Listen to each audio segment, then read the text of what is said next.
سلام علیکم ډیرو درنو او قدرمنو دوستانو ستاسو د روغتیا او ښه صحت په هیله نن ورځ به د زړه پر اناټومي او فزیولوژي باندې خبرې کوو. هیله ده چې زموږ سره تر پایه پاتې شئ. لومړی راځو زړه پیژنو. زړه یو عضلاتي او حیاتي غړی دی چې د وینې د پمپ دنده پر غاړه لري. که چیرته د زړه موقعیت ته وګورو، زړه په سینه کې په میډل میډیاستینم یا د دوو سږو ترمنځ موقعیت لري او همدا ډول 1/3 برخه ښي طرف او 2/3 برخه چپ طرف ته موقعیت لري. زړه په نارینه‌وو او ښځینه‌وو کې توپیر کوي چې په نارینه‌وو کې د زړه اندازه یا وزن 300 ګرامه او په ښځینه‌وو کې تقریبا 250 ګرامه وزن اټکل شوی دی. زړه په خپل جوړښت کې 4 چمبر لري چې 2 اټریم او 2 وینټریکل لري، یعنی 2 دهلیزونه لري او 2 وینټریکل یا بطینات لري. زړه په عموم کې 4 والونه لري چې ټرایکسپیډ وال، بایکسپیډ وال، پلمونري وال او اورټیک وال موجود دی.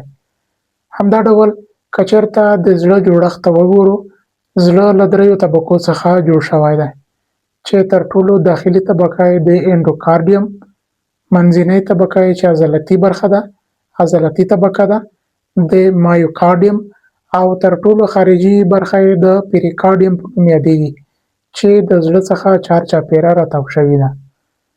باید یادونه وشي چې په زړه کې 2 ډوله د وینې دوران موجود دی چې یو ته یې سیسټمیک سرکولیشن یا لوی دوران او بل ته یې پلمونري سرکولیشن یا هم کوچنی دوران ویل کېږي. نو اوس راځم د زړه موډل ته. که فرض کړو چې دا یو زړه دی او زړه 4 چمبر لري چې رایټ اټریم، لیفټ اټریم، رایټ وینټریکل او لیفټ وینټریکل. موږ وویل چې زړه 4 والونه لري چې ټرایکسپیډ وال، بایکسپیډ وال، پلمونري وال او اورټیک وال. که د زړه والونو موقعیت ته وګورو، ټرایکسپیډ وال د رایټ اټریم او د رایټ وینټریکل ترمنځ موقعیت لري. همدا ډول بایکسپیډ وال د لیفټ اټریم او د لیفټ وینټریکل ترمنځ موقعیت لري. پلمونري وال د رایټ وینټریکل او پلمونري ارټري ترمنځ موقعیت لري. اورټیک وال د لیفټ وینټریکل او اورټا ترمنځ موقعیت لري. همدا ډول موږ وویل چې په زړه کې 2 ډوله سرکولیشن یا د وینې دوران موجود دی چې یو ته سیسټمیک سرکولیشن یا لوی دوران او بل ته پلمونري سرکولیشن یا کوچنی دوران ویل کېږي.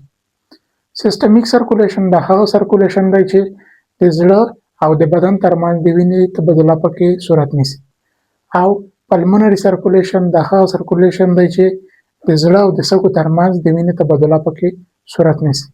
موږ راځو لومړی په لوی یا سیسټمیک دوران باندې خبرې کوو.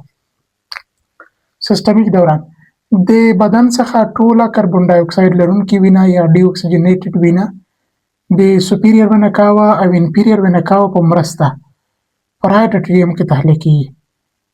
کله چې دغه وینه په رایټ اټریم کې تحلیه شوه، د ټرایکسپیډ وال له لارې دغه وینه رایټ وینټریکل ته راتویږي. نو د رایټ وینټریکل څخه دغه وینه په پلمونري ارټري کې سږو ته ځي او په سږو کې په اکسیجن لرونکې وینه باندې بدلیږي، یعنی بلډ ایکسچینج دلته صورت نیسي په سږو کې. کله چې کاربن ډای اکساید خارج شي او اکسیجن ترلاسه شي، نو دغه وینه چې کاربن ډای اکساید لرونکې ده په اکسیجنیټډ بلډ یا اکسیجن لرونکې وینه باندې بدلیږي او د پلمونري وینز په واسطه باید یوه یادونه وشي چې موږ وایو چې اکسیجن لرونکې وینه به په ارټري کې درومي او ډي اکسیجنیټډ یا کاربن ډای اکساید لرونکې وینه به په وینز یا په وریدونو کې درومي. نو دلته دا خبره برعکس ده. اوس کله چې په سږو کې وینه په اکسیجنیټډ یا په اکسیجن لرونکې وینه باندې بدله شوه، د پلمونري وینز په واسطه دغه وینه په لیفټ اټریم کې تحلیه کېږي. کله چې دغه وینه دلته تحلیه شوه، د بایکسپیډ وال له لارې دغه وینه لیفټ وینټریکل ته راتویږي او بیرته د اورټیک وال له لارې په اورټا کې ټول بدن او انساجو ته دغه اکسیجن لرونکې وینه رسیږي چې بدن ورته ضرورت لري. همدا ډول دغه سرکولیشن دوام کوي او بیرته زړه ته رادرومي، له زړه څخه وروسته سږو ته ځي چې ښي سږي ته او چپ سږي ته، او دنه وروسته بیا زړه ته راځي، همدا ډول دغه سرکولیشن یا د وینې دوران جریان مومي. نو درنو دوستانو، په دې هیله او امید چې د زړه په اړه مو یو څه معلومات حاصل کړي وي. تر بلې ویډیو پورې مو په لوی او بخښونکي خدای سپارم. ښاد او بریمن اوسئ.